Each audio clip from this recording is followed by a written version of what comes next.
Good morning. So, hello, welcome back. It's me, Caroline. I hope you have a snack or a drink because this one's gonna be kind of a long one. And today we're gonna talk about how I became a cosmetic / aesthetic nurse.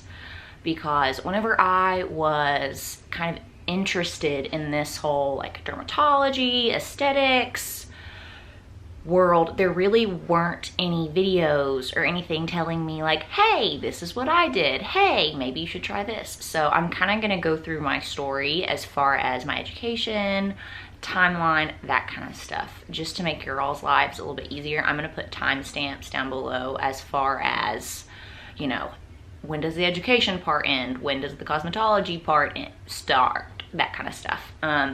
So just for reference, I'm gonna start with my education. So I graduated with my degree in nutrition in May of 2015. That was a 4-year degree. It was a bachelor's. And about halfway through my junior year of college, I kind of figured out that I didn't think being a registered dietitian was gonna be what I wanted to be when I grew up, for lack of a better word. So I started applying to nursing schools. I applied to both traditional as well as accelerated nursing programs. So basically what that means is traditional nursing programs, for me it would have been 2 years because all of my prereqs from nutrition I already had done. So if you're coming from like a business background, obviously you're gonna have to take your prereqs like anatomy and phys, chemistry, biology, algebra, that kind of stuff. But because of my nutrition degree, it was only going to take me 2 years. I also applied to an accelerated program, which was 18 months. So basically you go from August all the way to the next December. So we went through the summers. So it was 18 months, just nonstop. And that's the path that I ended up choosing, just because at that point I was like, okay, I'm ready to not be in school anymore and be making money and not be a poor college kid. So decided to do that. So graduated May of 2015. Come here. This is McCoy. You guys are gonna meet one of the fur babies. This is McCoy. Can you say hi? Can you say hi, YouTubes? Okay, go away. So graduated May 2015 and I started nursing school August of 2015. So nursing school was August of 2015 through December of 2016. So during that process, I decided I wanted to be an ER nurse at that point. So started in August, and then January of 2016, I got a job as an ER tech, because I figured I knew I wanted to be an ER nurse, and kind of my biggest advice to anybody going into nursing is try to get a job as a CNA or a tech, registration, something in kind of the area you think you want to work in, just because that's a really good way to get a foot in the door. I mean, I know like the hospital that I worked at, they kind of hired from the techs first. So basically if a new grad that had never worked there before applied to an RN job and I applied, I was gonna get it over that one, because, you know, the manager knew me, and it's just a good way to kind of get your feet wet as far as in the ER.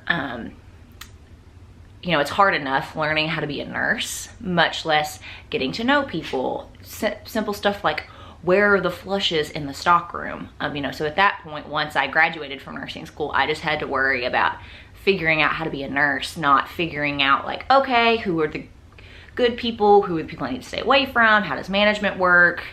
Where are the flushes? You know, if you're in an emergency, where are the crash carts? That kind of stuff. So I would really, really recommend getting a job as a CNA, as a tech, just kind of, you know, CNAs work really, really hard. Being an ER tech was a hard job. I did it part-time. Was it ideal? No, but it's what I needed to do to kind of get my feet wet. And it's just a good kind of life thing. I think everybody should have to, at some point, either be a CNA or a tech or work in a restaurant or work retail, because I think it makes you respect people and be a lot nicer to people.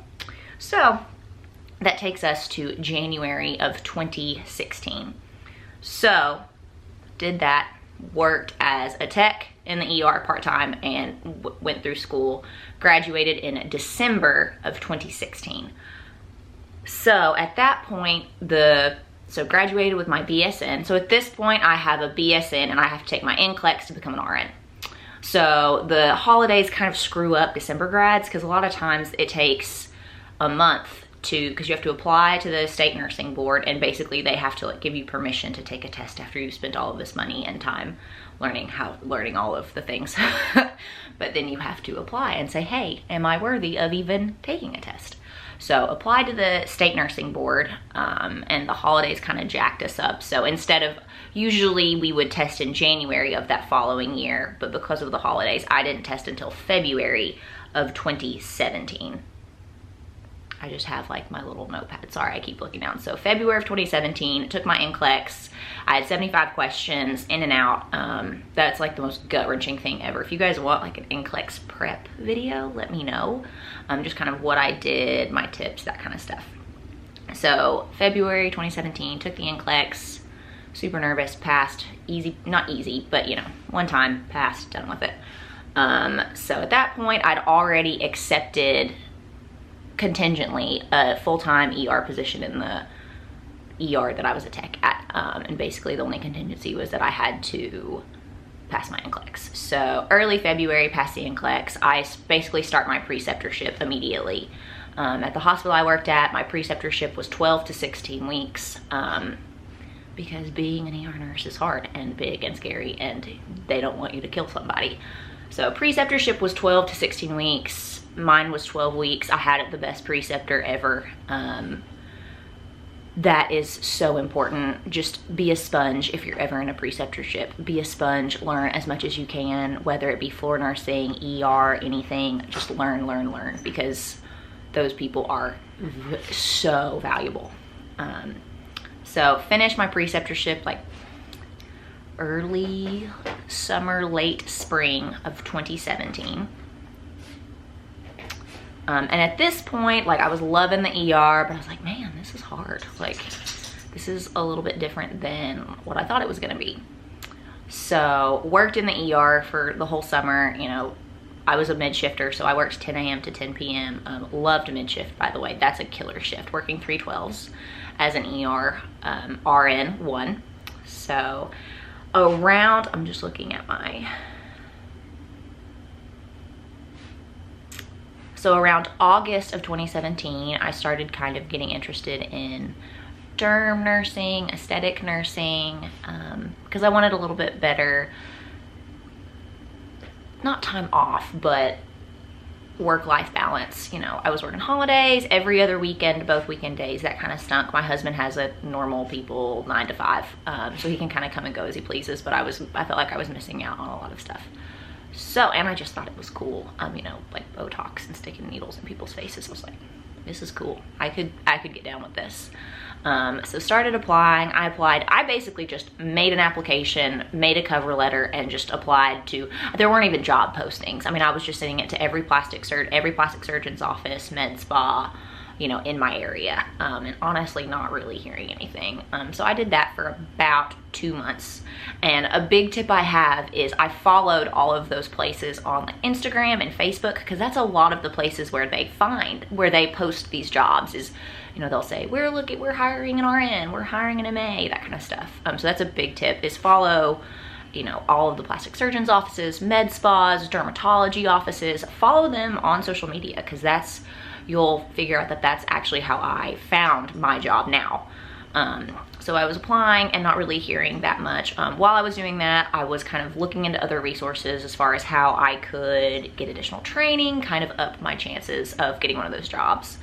I found a place called Palette Resources. They do great classes. I mean, they do everything from like beginner baby Botox to advanced cadaver labs. I'll leave their information down below. Really good resource. I've taken several of their classes. Really recommend them. So now let's skip to October, November of 2017. So I was just flipping through Instagram one day, and the place I work now had posted that they were looking for a part-time RN. And I was like, okay, you know, I need a full-time job, but we'll see. So just on a whim, applied.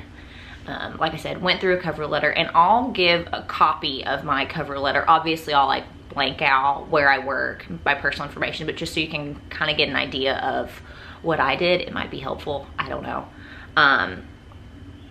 So applied there, and then about a week and a half went by, and the manager got back to me and was like, hey, let's bring you in for an interview. So went, interviewed, really liked the vibe. I was really excited. I was like, please, I want to work here.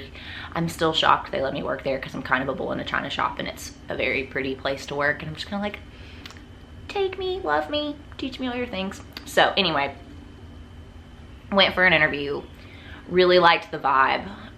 There was one of the other nurses, so it was the manager and then one of the nurses at the place that I work. So it was really nice. It was a nice little tag team.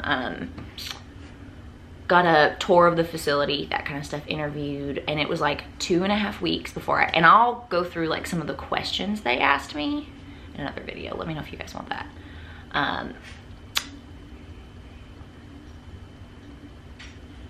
So waited about like 2 weeks, got a call that I got the job. I was like, sweet. But then I was so excited. I was like, yes, this is awesome. I'm so excited. This is gonna be great. But then I was like, oh crap, I still have a full-time job. So got the offer like October, mid-November, and then I started like December 1st. So I was part-time there. So I was doing 3 days a week, 2 to 3 days a week there, and then I kept my full-time job in the ER because I was like, I'm just gonna do this. I'm gonna work my butt off, and hopefully it works out. So I was full-time in the ER and part-time at the med spa. I do work at a med spa, just FYI. I don't work at a plastics office. And so I did that until March of 2018. And so it was getting to the point, I was like, I'm working a lot. So I gave my notice in the ER, and at the time, the hospital system that I worked at gave part-time employees benefits because I carry the benefits for my family because my husband's self-employed. So I left the ER and I went to float pool because float pool had a part-time position. The ER did not. So, and the nice thing about float pool is I could make my own schedule. So that way I could make my hospital schedule kind of around my med spa schedule. So that I was like, yes, this is gonna be great. You know, float pool was like, we need, you know, ER nurses, we need ICU nurses. I was like, awesome, this is gonna be fantastic. This is gonna be perfect. And then the plot thickens. So went to float pool, and I'm not cut out for floor nursing. I'll get into that later as far as kind of the differences in ER nursing and floor nursing, and kind of, I think, the talents of both and the strengths of both. It's hard. Floor nursing is a lot harder than I thought it was gonna be. But I was like, you know what? I'm working at the med spa. This is great. I'm slowly but surely building a book. I'm starting to have my own patients. I'm still training at this point. So the training that I had was basically all in-house. So at the time, there were 2 other nurses that worked at the med spa, 2 full-time nurses, and they both had about 4 years of med spa experience. So they've been doing injectables, lasers, skincare, mirror dry, cool sculpting, that kind of stuff for 4 years. So basically all of my training was in-house at that point. About January of 2018, January of 2018, I had Allergan brought in a trainer, and I had like an all-day training with her. She was great. That's a lot of the training I've had is in-house, and I think that's one of the hard things about this industry is it's kind of up to you to kind of hustle and find a job, and basically honestly just pester people until it's like, hey, I'm excited about this, I want to do this, give me a chance. You know, it's one of those things where you need experience to get a job, but every job wants you to have experience. Like I said, Palette is a great resource that I utilized, and I can't recommend Allergan enough. They've been really, really good and really, really helpful. So at that point, March of 2018, did float pool. I was part-time float pool, part-time med spa until September of 2018, when I got the news that in order to keep my insurance, I was gonna have to work 48 hours per week as part-time. That was considered, 48 hours per 2 weeks. So 2 12s a week on top of, at this point I was at the med spa 3 days a week. And my husband and I had like a big long talk, and we're like, we're just gonna, you know, take kind of the financial hit and pay for insurance out of pocket on the healthcare marketplace, and we'll just hope for the best. Because at this point, I was slow. I had started to build up a book to where like 2 to 3 days a week I was busy. And you know, that's the biggest thing with med spa is you're almost like a hairstylist. You know, you really have to build your book, and there are more clients than patients, so that's kind of a weird paradigm as opposed to being at the hospital where it's like these people are sick, you've got people coming at you all the time, whereas at a med spa you kind of have to hold course and work hard and, you know, make your people happy, and you know, that's kind of what I was doing.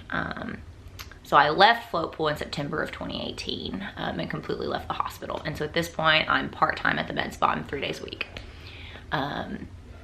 In October of 2018, one of the other full-time nurses, she moved, and she had like kind of given us plenty of notice that she was going to move. She had a great opportunity, that kind of stuff. So I kind of segued into her full-time gig in October of 2018, and that's where I still am. So it's February of 2019 now.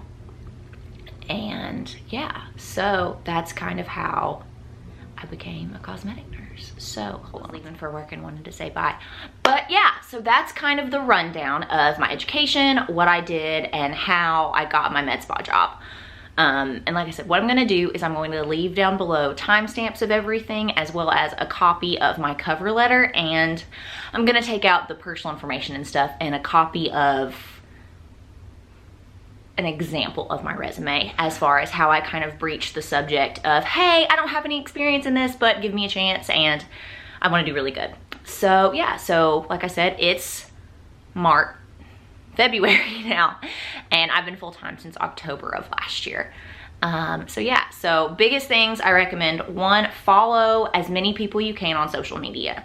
So whether it be plastic surgeons' offices, med spas, dermatology offices, some like dentists and orthodontists are starting to do this stuff now, Palette Resources is awesome. Follow as many injectors as you can on Instagram because they always post videos, and a lot of individual providers offer other training. So I will leave down below some other resources as far as individual providers classes. A lot of them do cost money. I do think it's worth the investment if this is something you're wanting to do, because this industry is growing. It's ever expanding. It's a really exciting place to be. As an RN, you have a ton of autonomy as far as I do all my own injectables. I love it. You know, helping people feel good about themselves is really, really awesome. But yeah, so like I said, I'm gonna leave all those resources down below. Sorry, this was like the world's longest video. I hope you had like a snack or your coffee or a glass of wine or kind of whatever floats your boat. And yeah, so if you guys have any questions about anything, let me know, and I'll see you in the next one. Bye, kids.